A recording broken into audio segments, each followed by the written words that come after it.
Welcome, everybody, to the B2B Community Builder Show. I'm your host and Chief Executive Connector, Pablo Gonzalez, and today's show is going to be freaking awesome because we have my dear friend here. I didn't realize, Suzanne, that everybody calls you STK. I think it's an awesome nickname, but she's a business strategist.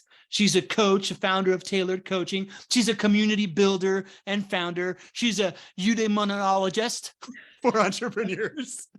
Started this super compelling community called Idea Lab community. And more than anything, just somebody that from the moment that has come on my radar, every single time I interact with her, I'm like, God damn it, she's impressive. And every single time it just goes a little bit higher and a little bit higher, just like today with all the people that she brought.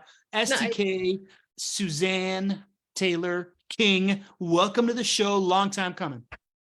Honored, humbled, and so happy to be here.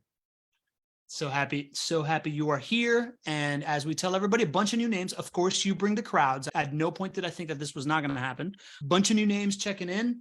Just so you know, we normally do this interview for an hour, and then we go into an open mic session afterwards where we're just I've got some ideas to share with you, but maybe we can workshop some problems out loud. We can catch up on what you learned from the show. So this first hour is about Suzanne. Keep the questions coming, use the Q&A, and I'm ready to do a little roll call. You ready, Suzanne, for the roll call? Yeah. Daniel Andrews, your friend, is in the house over here. Woo! Nancy Zar is here as well. Melissa Henry, Nancy's there. Melissa Henry, a dear friend of ours, a visual branding specialist. Denise Heyman Loa from Maine checking in. All right, Denise, good to see you. Judy Kane from Tarpon Springs, right down the street from me. Susan Finn from Westport, Massachusetts. Really, really want to learn new ways to serve my community. That's going to happen, Susan. Good, congratulations. Natalie Thomas from CLI. Oh, Community Leadership Institute, right? All right, Natalie. I think that's right. Sajjad Hussain.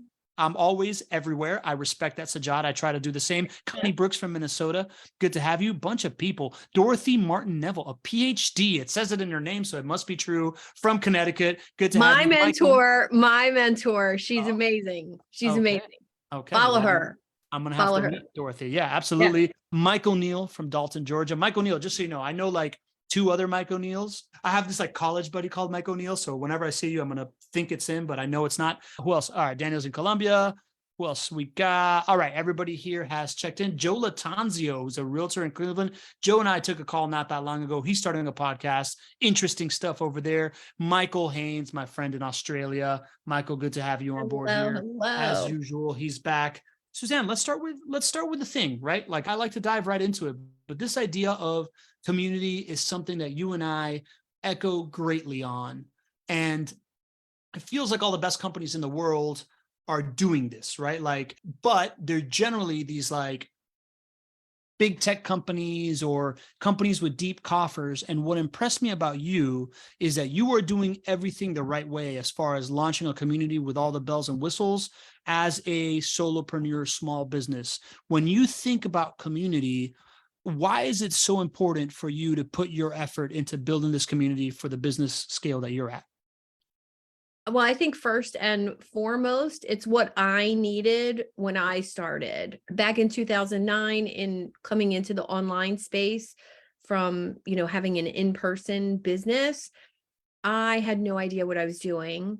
And it was all like a guessing game. I didn't know who to hire. I didn't know who to listen to.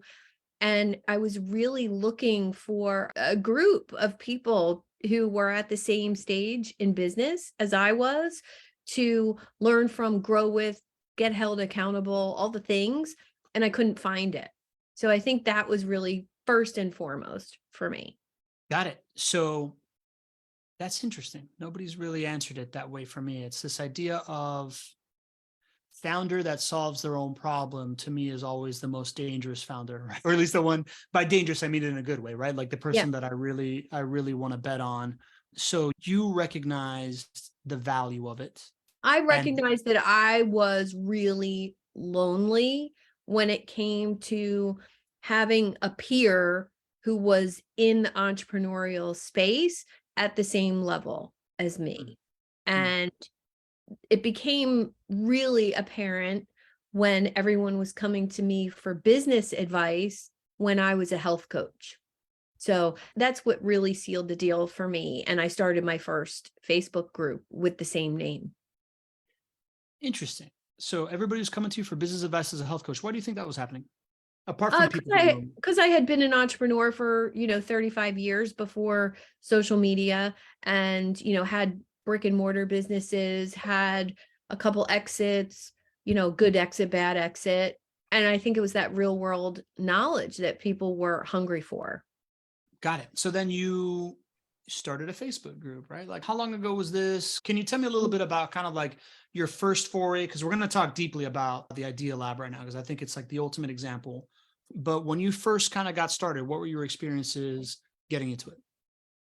Well, I thought it was going to be like my first community that was built around snowboarding and travel. And that was in person, and it required no effort. So no marketing, no sales tactics, no content, because there wasn't social media then. It was kind of like print a flyer and people said, oh yeah, I want to go. And very quickly developed this core group of 30, 40 people that would go on trips with me. And that's kind of when community started for me, because it's so much more fun to do things with people who think like you do. And, flash forward into the online space, the only option I knew of was to start a Facebook group for this thing. And I originally started one built around positive psychology, health and wellness and well-being. And within 3 months had 3,000 people in it. And I was like, how did I do that? Like, what is this all about? And that's when the learning started to happen. So it was default at first. It kind of just happened with that group. And all the business questions started coming. How did you build this group? How did you attract these people? How do you make sales from a group? And I was like, oh, I know how to do that. I'll answer those questions. And I decided to do a spin-off group full of all my ideas that I wake up in the middle of the night and write in a notebook, realizing that all those ideas weren't for me. They were for other people, for clients, and started a Facebook group called the Idea Lab probably 5, almost 6 years ago. What do you think you did right by accident in all of this stuff before kind of the learning kicked in? Like, right, like growing to 3,000 was the right place, right time, and Facebook groups were exploding. Did you do a couple of things that we can learn from here before you got super? I think the first group that grew so quickly, it was the right time for Facebook to grow a group. You could invite people, you could, my email strategy, my email game was pretty strong back then. I'm not in love with email as much anymore, but I think really when I think about it, it was, I just kind of got lucky with that Facebook group. And the Idea Lab spinoff for business information and business ideas was super intentional. And that was the lesson. The lesson was a 3,000 person group is awesome, but I don't know everybody. I'm not connected to everybody. So sales were a little bit, I'd say, in relation to the amount of people, I have way more sales in a smaller, like 800 person Facebook group than I did in a 3,000 person Facebook group. So felt more intimate, felt more directionalized, it was like very specific. And I think that was the lesson when it was time to move off of social media into its own URL. I kind of decided it has to be intentional, has to start with 30 people who I know, like, and trust, and build it from there, because those people will invite good people. Those good people will invite good people. Before we get into that intentionality of the 30 people and what you're doing at the Idea Lab right now, right? A couple of things that I'm hearing. One is starting to really understand the value of like quantity over quality, and also aligning the outcomes that you're trying to create in your business with the value that's offered inside the group. Am I hearing that kind of correctly? Yeah, I think that the only other thing I would add to that is, in the beginning of my social media journey, I thought if I make a post and somebody likes it or comments, I'm going to make a sale. I quickly learned that that was not true. And that made me kind of see the power in relationships and knowing people. And once you work with one person, they have great results, having them talk about you. Yeah. Got it. How did that lesson come about for you? Failure over and over and over, launching things that I thought were impactful and meaningful and would change somebody's health or business, and selling it to one person, or attracting 60 people for free and having nobody purchase at the end of that. So it's just over and over again, figuring out what didn't work. Yep. Leads you to the path of what does work. So the idea is, not, and correct me if I'm getting this wrong from what you're saying, right? Because I think there's a lot of gold here. At first, it was do one action and then go try to reap the rewards. Hence, make a post, somebody comments, go try to make a sale, or like launch a group of 60 and then go try to sell everybody. You started thinking that it was better to make a couple of moves, to think a couple moves down the line, to not just get a response from somebody, but show somebody a result. And then once you've shown them a result, leverage that result to make sales to people that they know. Is that what I'm hearing? Yeah, I think that's really the ultimate of what, social media can do for you. Whether it's somebody likes my content and they're not connected to me, a follow is great. Awesome. That doesn't equal money in my bank account. Yep. So I think it's up to me to turn that follow into an actual connection. And I like to do that through a community, through coming to a group, whether it's a networking event or a workshop or just a thread of awesome content. Yep. And that person who now is following me maybe takes a look at, oh, she's surrounded by all these great people with all this great content. And wow, how did she do that? She must know what she's doing. And it's like an authority builder, one, but it's also a huge value add for that person who steps up and likes my content, follows me. And then it gives me a jumping off point to interact with people.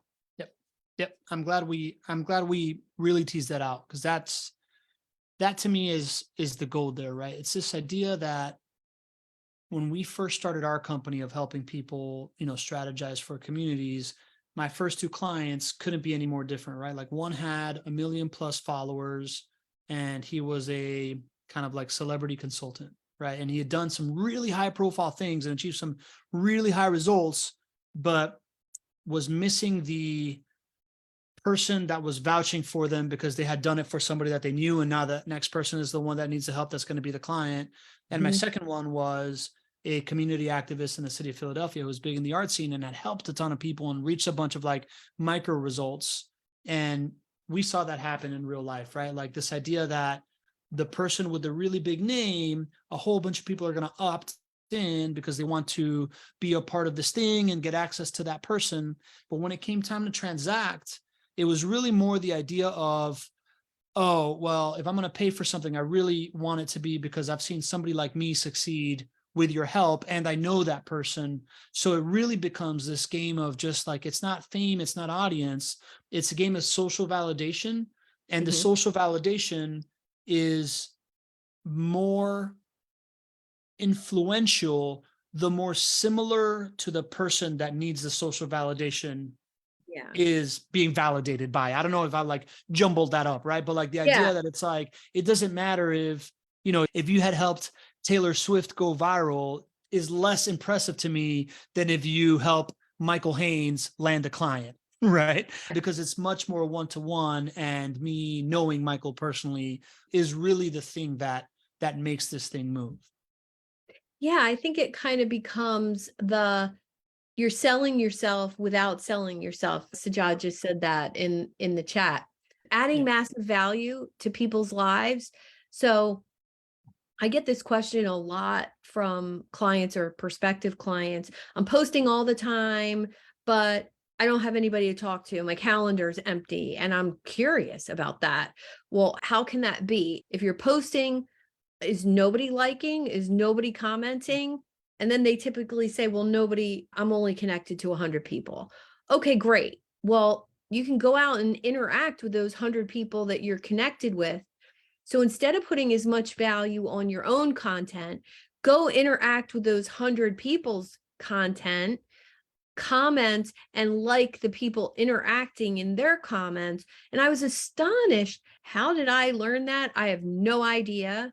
And whoever taught it to me, somehow I'll give them credit someday. I have no idea how I learned it. But it was this way of going out to find people who were having the conversations that I wanted to have. And that's how I met you. I mean, I liked a post of yours. I commented, I engaged, I sent you a message. And then maybe a couple weeks later, noticed a surfing picture of yours on LinkedIn. And you talked about surfing before work. And I was like, I knew I liked this guy. And I sent you a message about surfing. And we ended up talking on the phone about it. That's how you do it. That's how you build relationships with people one at a time. And, you know, that leads to more relationships in my book. So if you can do that within a community that it's intentional, it's even more fun.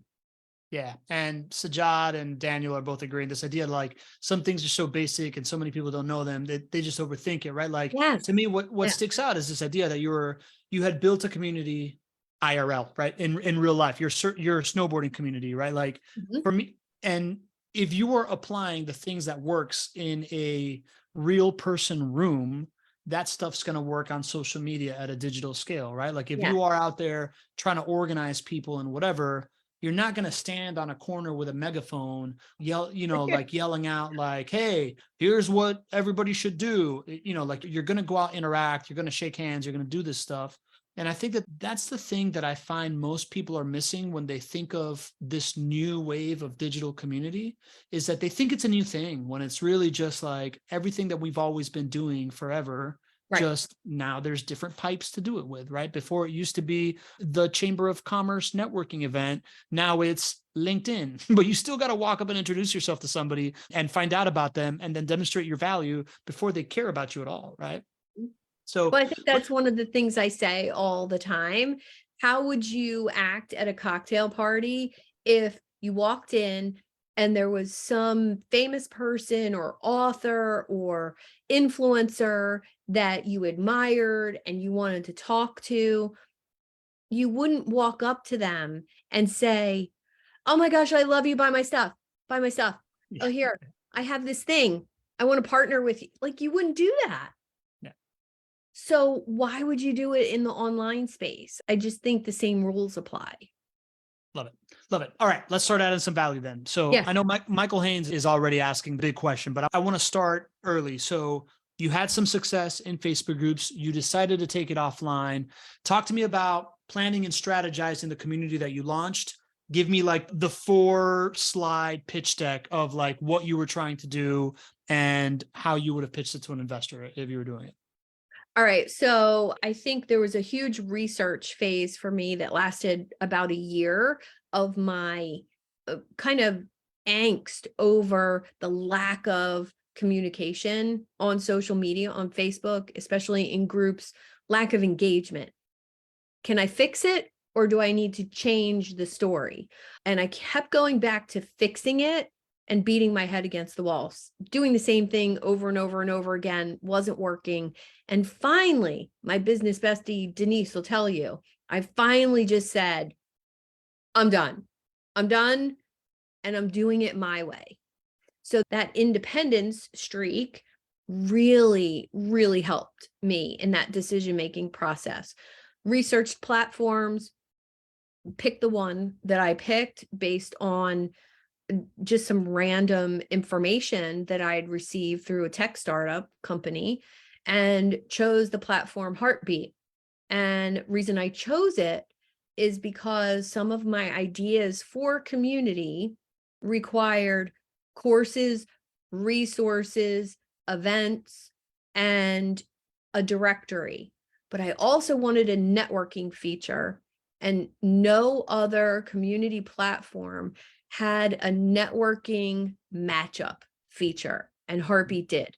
Heartbeat has a feature where you can program by groups of people or special interests, and you can match people up one-on-one as often as you want and send an email introducing them. And that's what sold me. I said, that's going to be the difference maker, is that introduction feature.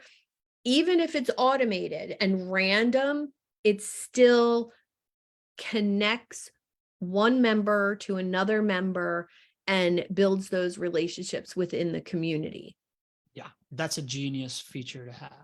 Yeah. Right. Like this idea of you're not just joining this like big nebulous pot of people. You're also now going to be slowly but surely introduced to one-on-one to people at a very like unintimidating scale. I think it's awesome.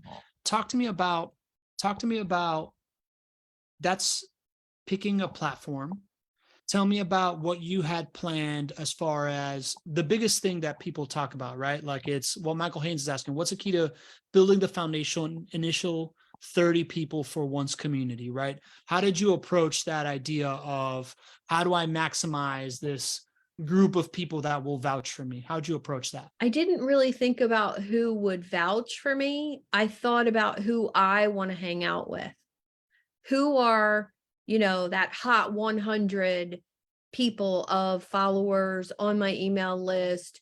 Who's the most engaged with what I'm doing? And I intentionally went to my email list and did some sort of report on the 100 most engaged people. They literally open every email I send. They got an email about the community. Then I did the same thing in my Facebook. Who are the, out of 800 people, who are the 100 most engaged people? And I literally sent 5 of them a DM every day, 5 a day. And it was just slow and steady, just who do I want to hang out with? Who's providing massive value on social media? And who kind of has the same go-giver mindset that I have? Who would be open to my introductions? And I literally started in the platform with 20 people. And I'd say half of those were clients of mine who I was encouraging about community. So it was a very small start, but within a couple weeks, we were close to 100 members. I love that. So what I'm hearing there is something that most people don't do, which is people think they want to start a community. They're like, I'm going to go just email my whole list, see who comes in. I mean, you were very, very purposeful about identifying, first of all, people that engage with you and will take your call and already value you and whatnot. B, the curation of like, all right, if I'm going to host a dinner party, I want everybody here to, like, I don't want my crazy aunt over here that's talking to my progressive buddy over there, right? Like the social curation, as you would with any kind of gathering, I think is really important. And third, not to be underestimated, is the elbow grease, man. It's the tactical DMing, right? Like the one-on-one messaging. So many people make the mistake that what they do is just like treat it as a blast. All right, I'm going to treat this as a blast. Whoever opts in, I'm just going to keep blasting communications. I remember getting multiple, like I still do, right? Get multiple, single just to me emails, just to me DMs on LinkedIn of, hey, I haven't seen you in there for a little while. What's going on? How can I get you involved? That type of stuff is so underrated in any of this. If you're trying to get to that core of super users and people they either don't know about it or they completely underestimate it. How did you know? Like, is this from learning from the Facebook group or what else? No, I think I'm pulling from my previous career as a dental hygienist. It was, throughout I worked at one office for 15 years. So I had very established relationships with my patients. And why did my patients not cancel? They always showed up. I think it was the personal connection. And, if I had an opening in my schedule and I knew, Bob was waiting for a nighttime appointment, I called Bob and I said, Bob, it's Sue. I have an opening tonight at 7. It wasn't the receptionist calling. It was me that was calling. And I think that personal connection has always stuck with me. And yes, it takes longer, but you can streamline it. You can, message 5 people a day. I'm lucky in the fact that my brain works like that. My brain remembers who to touch base with. I have a couple little hacks for it, but for the most part, I know who I want to reach out to. And my community experts are the perfect example. I picked 30 people who just deliver insane value, who I resonate with. And I messaged all 30 of those people probably in one day. Mhm. And I said, I am looking to create experts or mentors within my community. And I would love to partner with you to bring your people to this community and really make it a collaboration. And I remember the day I sent the messages and I thought, God, what am I going to do if nobody says yes? And of course, 25, 30 people came to a call to hear more about it. And I never do PowerPoints. I did like a 10-slide thing to explain my future vision in a super concise way. And 15 people said yes to helping me grow the community. So I couldn't be more grateful for that. But I was scared to do it. I literally was like, am I going to do this? Okay. And it was a huge success. And I attribute at least 75% of the growth in the last 3 or 4 months to the fact that I have these advocates out there in the world talking about me. What do you think is the value that they see in being your advocate, Suzanne? Right? Like I hear you being super prepared, you curate, you present, you pitch. What's the value prop, right? Like what is it that you're doing that makes them think, you know what? I don't need to go build my own community. I can just bring people into Suzanne's community. What is that value prop? Well, I think the fact that I share the spotlight so often. I think the fact that I don't pretend to know it all. I want input. I want help. I want the opinions of not only my members, but of course, my experts. And I've made changes based on what they tell me and the feedback that members say. Too many emails. Cool. Let's turn that down. And I think maybe it's my approachability, the fact that I'm not just, some founder that's not approachable. I have literally had conversations with every single member of the community. Yeah. In reverse order, I think that might be the number one thing, right? Like the fact that it is all one-off, you are taking the personal time to get them involved 100%. But to me, I'm glad that that's exactly where you started, right? Like it's the whole reason that us as community building strategy company are called Be the Stage. Most people, when they start a community, they think that, well, I'm going to start this thing and they kind of see it as an audience. Like I'm just going to gather all my people together and I'm going to talk to them all the time. And eventually they're going to bring it up. This idea of sharing the stage, I think is so foundational to community building, right? This idea of, hey, this thing is here for you to shine. And more so just like, you incentivize them shining, but you also share the stage with them as far as decision-making and strategy and whatnot, right? Like the more you give somebody ownership of something, whether it's the spotlight or the strategy or the next thing that we're going to do, like you get to go run with it or whatever it is.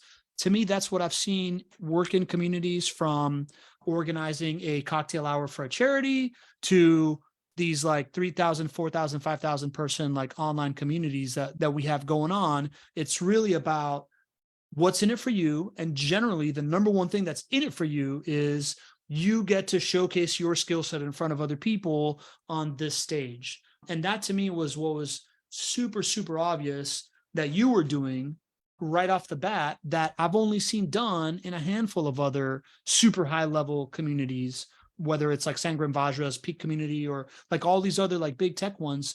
You got that really, really intuitively, which is why I had no doubt that it was going to succeed. And I'm not surprised. What are you saying? You got to 100 subscribers. Now you're at what level? Like how fast is it going? 320. 320. Mhm. Beautiful. Did I miss anything in there or can we No, talk about? I think the only thing I would add to that is Yeah. the idea of, and people struggle with the sharing of the stage. Yeah. One of the people I've learned from, one of the companies I've learned from is the Exchange community. And Exchange talks about conscious leadership in a way that instead of being the, guru on the stage talking at people, you become this guide on the side that brings great people and lifts them up and shows them, how to do this. And I will say, I'm getting goosebumps right now because this is so spot on for me, that when I tried to be this all-knowing, all like teaching, work with me, it didn't feel authentic to me. I wanted to be in a collaborative, interactive space. And so being the guide on the side who knows how to filter good help, bad help, BS, not BS, legitimate business people became the value driver in working with Suzanne. So my clients could immediately see that, oh, well, she knows the right marketing person. She knows a book editor. She knows a copy designer. She can get my logo done. It's not me doing it. It's the people that are surrounding me. And that just, it increased my ROI for my business from being that type of community builder rather than, it all being about me and my content. Love it. I love it. I want to dive into like the technicalities of that. But first, I want to cover another foundational thing, which is speed to win and how you launch something and offers. I think, the way that you structure an offer and an onboarding and how somebody gets to, becoming a paid member, whether it's a community or it's a business. And I'm going to talk a little bit more about an offer creation formula in the strategy session we have after this.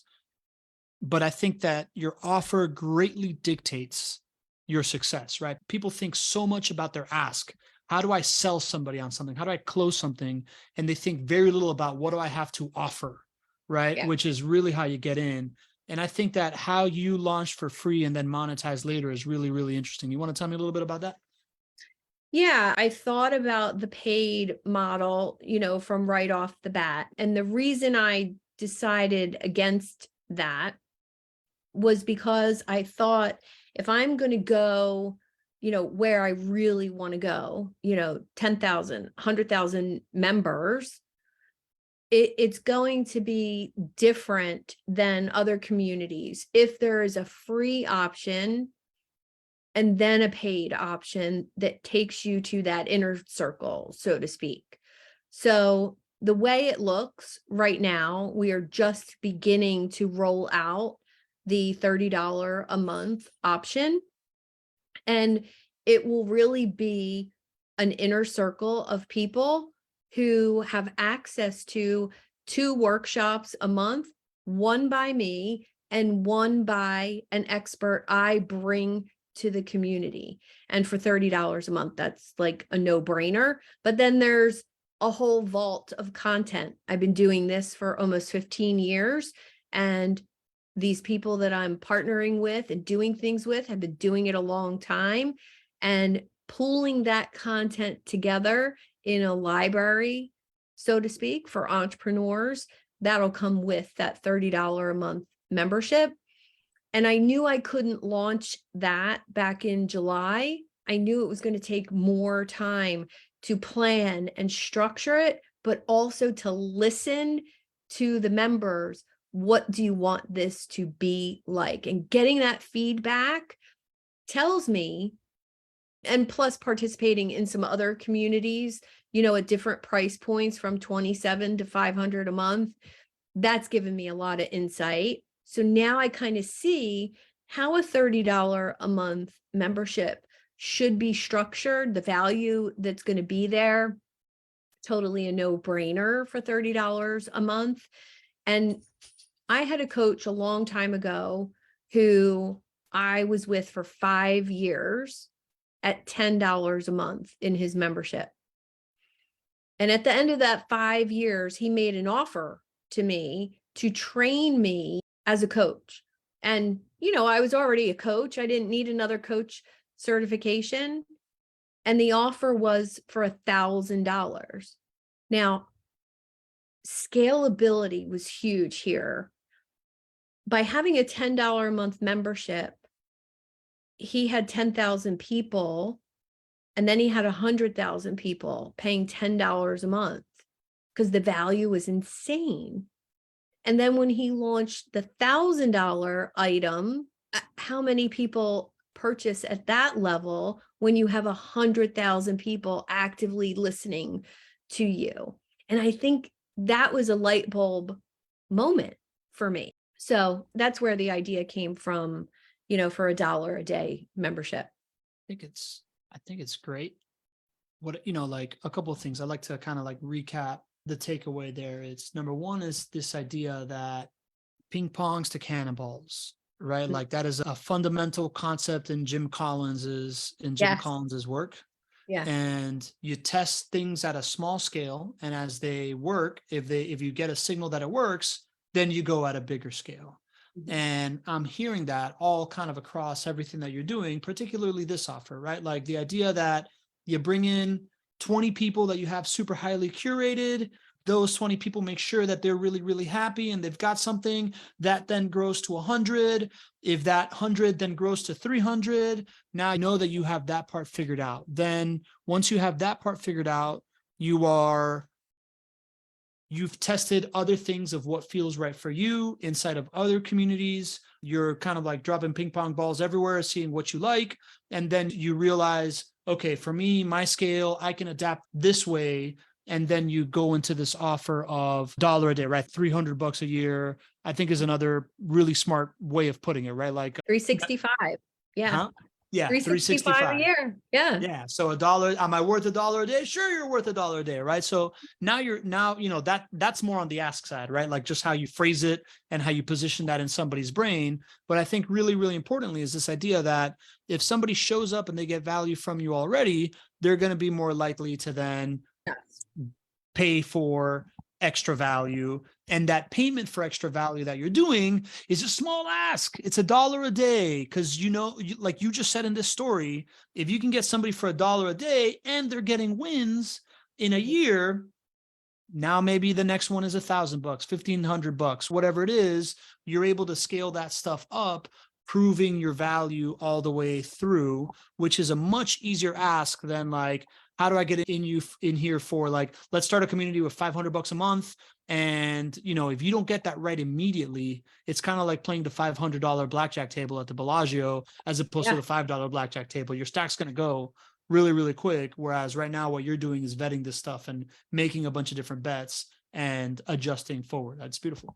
Yeah. And I also want to say that when you do something the way I'm doing it, it's not about the money that you're making in the beginning. You have to have, my coaching practice is over here, and that's where I make my money from. I have mastermind groups, I have one-on-one consulting and coaching.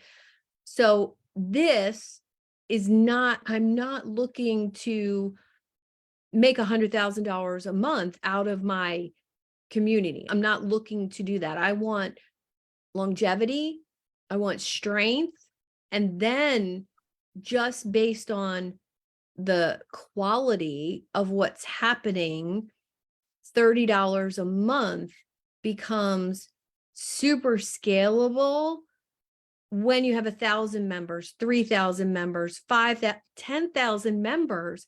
paying $30 a month, if that's the long-term vision that I'm looking at, head down, focus on quality over quantity. And I think that's where a lot of people make a mistake when starting their own community. They need it. They need that income so bad. That's a desperation thing. And the community loses something in the translation there. Totally. Community can't be your first offer right off the bat that's going to have to pay your bills. It just doesn't work that way. I Yeah. think you and I spoke a little bit on the onboarding call, which I'd love to kind of like retouch on. Yeah. This idea of when is it right to build a community and when is it right to join a community, right? Like, you want to give me a little bit about, as an entrepreneur, advice for joining a community versus building a community? Well, joining a community was a no-brainer for me right away. I've always participated with other strategic things, depending on where I was in business. Doing this project, I knew that it was time, sometime last summer, when normally in the summer, I go to the beach twice a week and I surf and I hang out, and my schedule was so full, I couldn't do that. And, sometime the end of June happened, and the end of June, I normally would already be like outside. I'd be doing all these things. My garden would be going, and I had nothing started for summer. And I was like, what is happening? Why am I so busy? And it was like a momentum thing had happened in my business where I was attracting people every week. I was networking every week. I was getting introduced every week. I was getting referrals every week. And something had to give in order for my lifestyle to remain the same. And I love myself some time off, and I love vacations without my phone. So that meant I had to get creative on the whole discovery, get to know you call thing.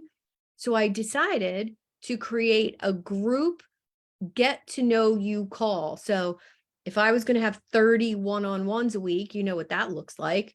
If you have 30 one-on-ones in a week, you're not getting any work done. You're not messaging anybody. You're not writing emails. And you most certainly don't have enough time to give to your paying clients. I like my clients to have my phone number, to be able to text them, voice message them. I wasn't having time to be that hands-on.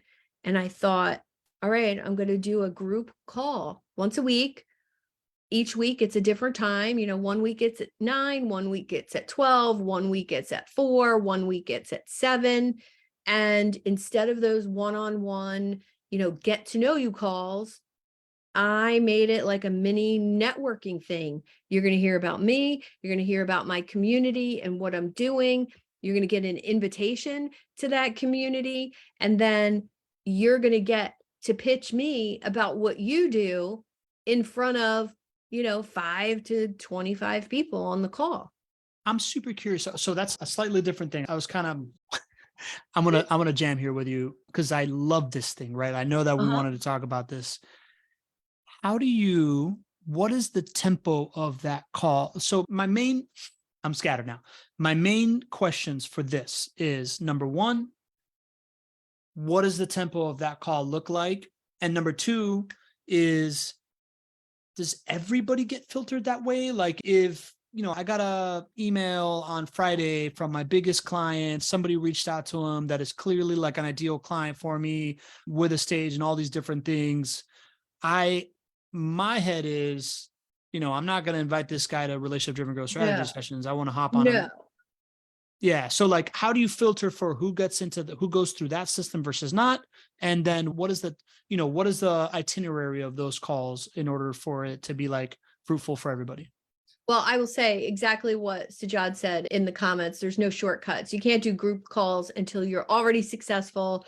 Your content's already generating leads for you. People are already reaching out to you. You already have an influx of inbound people, which is exactly where I was. I was getting to the point where I didn't have to do outbound anymore unless, it was somebody I wanted to connect with, like an author or podcaster. So that's first and foremost. You have to be getting those inbound inquiries in order to do something like that. And then the structure of the call is kind of like, I talk about me. They get an email beforehand explaining the call and what it is and why I do it. And I've only ever had one person say, no, I don't want that. I want to meet with you one-on-one. My filtering process is the questions before you schedule. And anybody that's referred to me or introduced to me from one of my connections as a, hey, you need to meet Suzanne. I think she could help you with your problem, or you could work with her. When it's that type of introduction, and that goes towards the discovery call or more like a sales conversation. This group call is literally for people who like and follow me and they're like, I want to know more about what she's doing. That's those inbound people. And I've actually gotten pretty good at converting some of those spammy messages I get to that group call. And it's been amazing. Awesome. Awesome. Yeah. Really well said. Sajad saying extremely well articulated, and I agree. Oh, well, thank you. Suzanne, on a personal level, and I know Melissa Henry echoes this with me. Yeah. This idea of sharing the stage. Some of us don't have the problem of like, we want to be Superman. Some of us have the problem of we share the stage too much, right? Like, is there too much of giving up the microphone? How do you think about that and drawing boundaries around the idea of at some point it's got to come back to you as well? Personally, I do about 50-50. 50 is about my people, my clients, my experts, my community. The other 50 is about me. So, like today, it's beneficial for people to listen, but me being here with you, having these conversations, it's for me. Is it going to grow my community by default? Absolutely. But it's more about me, my thoughts, my ideas. I'm on the stage right now with you. So I think it's important to decide that you can't always be sharing the stage, just like you can't just always be doing collaborations and partnerships unless they're really thought out and strategic. And that's something I had to kind of learn the difference between partnering with anyone. And I always use this Jerry Seinfeld-ism from Seinfeld, where he talks about collecting reservations, but you don't know how to hold the reservation. And I love that analogy. You need to know who to partner with, who to share the stage with, and when to be the stage yourself, when to take that spotlight for yourself. Yeah, great answer. For me, back to what we were talking about earlier, this idea that you don't start the community thing without a generous perspective, right? Like, you have to have a long-term view to it.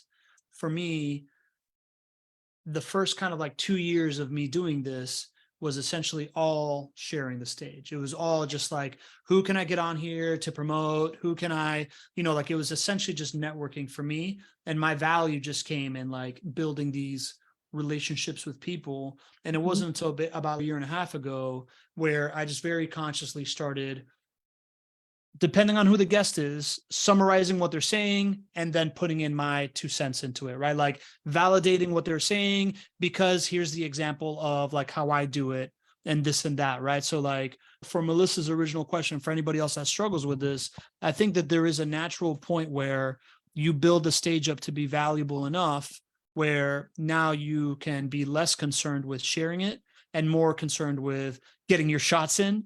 And the natural kind of like jump off point to that is engineering conversations that are, 51% about you, with plenty of space for me to like contextualize based on my real life experiences, right? Like this idea of like, everybody is thinking, is this interesting? Do I trust this person? And is it for me? Once you get the interesting parts out of the way, then it becomes this dialogue between two people of, do I trust this person based on, do they have real life examples you can tell that they've been there? And is this for me, are you using examples that speak to the person themselves and who is evaluating this stuff? So I think that's always a good thing to hit on. Do you have any other you said you had other kind of like shortcuts for figuring out, what was it? You said you had like a shortcuts for figuring out, you said something earlier. Did What do you got on that?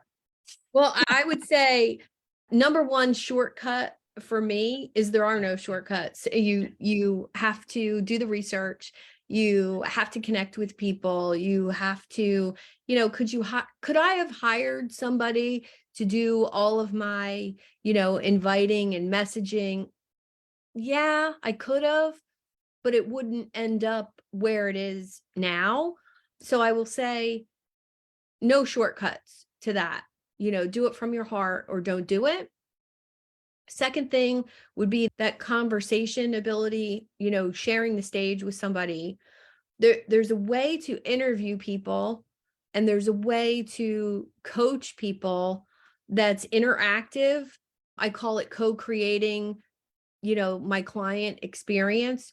So, I've had 10,000 hours coaching people over the years. So that those conversations I took from that, and to be able to say, we're creating your coaching program together as we go. There's no modules, there's no itinerary, there's no course to follow. We're talking and we're creating ideas and accountability and all the stuff. So when I took, that's how I wanted my online show to be. That's how I wanted my coffee chat series to be. I wanted, I'm featuring you. You were just on the show 2 weeks ago. Pablo, what did you think about our conversation? How would you explain it? Did you feel like you got to show your value, but did you feel like it was a connected conversation? All of the above. And you can't fake that. You have to learn how to do it. So there's no shortcut to that. I couldn't teach a course on that. It's kind of like you either have it or you don't. Yeah. And it comes with, I think something else that you said is it comes with practice, right? Like the ability to host. People tell me that they're super freaked out by hosting a live podcast with the audience happening and whatever. Yes, I have done about 500 of these over the last 4 years. But even before that, I had hosted, 50 panel events in front of like charities and whatever, and chambers of commerces and whatnot, and moderated conversations from stage, and walked into 1,000 rooms full of people I didn't know and was able to get a conversation going. So like, if you can practice the skill set, you will get to it. And there's only one way to get to it, right? And it's through reps, right? Just like anything else. I'm so thankful for my previous career and the awareness that I got to practice talking to people 40 hours a week, new person every hour. Boom, I'm handed a new person every hour for 20 years. So that practice really helped me see each person as an individual. And it also helped me talk to a wide variety of people, from, a cardiac surgeon to, a sanitation worker. No problem. Talk to both of them, even if they're one after the other.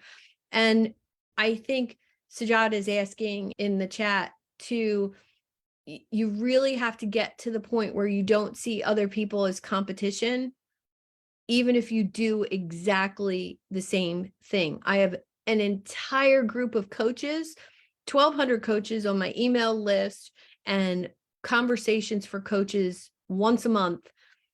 A lot of my clients are coaches.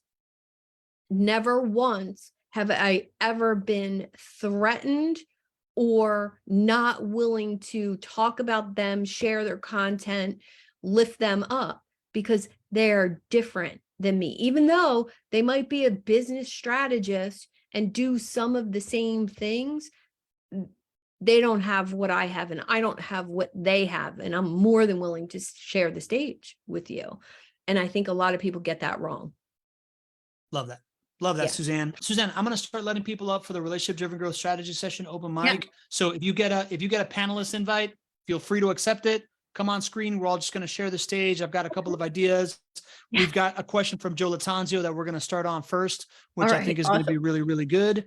But in the meantime, Suzanne, after our friend that just listened in the podcast is just like, dude, this lady's the best. How do I connect with her? How do I join her community? Your time to shine right now. Promote your community, how to connect with you, all that stuff. Awesome. So the Idea Lab for entrepreneurs, business owners, and service providers is the Idea Lab, the number 4 entrepreneurs. You could do a Google search for that, or you can reach it on my website, SuzanneTaylor-King.com. There's a special little tab there that says Idea Lab Community, and we're ready for you. We have amazing resources, growth tools, software to run your whole entire business on, so many things to talk about and to interact with all of my incredible community mentors. Love it. Suzanne, you are awesome, right? Like You are awesome. Yeah, no, thank you. Thank you. I really want to thank you for doing this. And Yeah. more than anything, there is such few people that enter through the door of value and service and do it tactfully and do it as well as you do it. And it's something that I really, really admire. And I really admire the fact that you've been adding so much value to my life without ever even asking to be on the show. Like I had to ask you to come on the show. Most people ask. I think I hinted once or twice, like, I'm available anytime you want. Sure, you hinted, but my typical experience is not the experience that I have had with you of being on this, and the amount of like giving that you did way before even hinting anything is astronomical. And I just really, really admire it all. I can't tell you how many people I run into that tell me, man, I heard about you from Suzanne. And by the way, I can't believe how fucking amazing Suzanne is, right? So like you are just, I mean, you have this effect on people. And I think it's really incredible. And I really admire you for it. So thanks for coming on the show and doing this. Thank you. Right back at you, my friend. Call me anytime, because I do. connections are actually in your phone. Thank you. That's from Daniel Andrews, who's here in the room. He said to me, people you're really connected to are the people who would pick up the phone when you call. And that hit home for me. Thanks, Daniel. I love that. All right.